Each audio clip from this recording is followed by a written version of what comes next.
Hey guys, Rover Dude here, and this is maybe the conclusion of the Discovery saga. Let's see. Right now, they changed the window. The safe light guys came by. As you can tell, the window looks good, not broken. Plastics look pretty good. I may have to tighten some things up on that. But overall, it looks pretty good.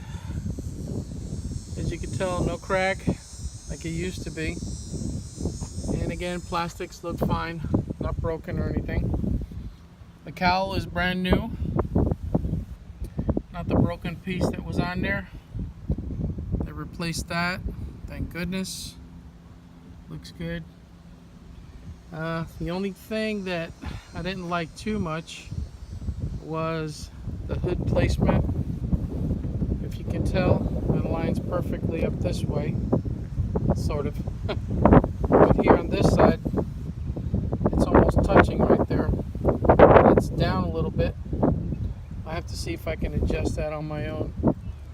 I mean, enough is enough with these guys that were driving me crazy. So basically that's about it. She's looking pretty good.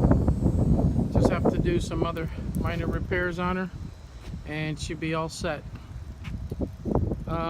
I may take it this afternoon out to the Fakahatchee Strand National Forest area and just do a little drive around there to see what it looks like in there, because it's been raining a lot.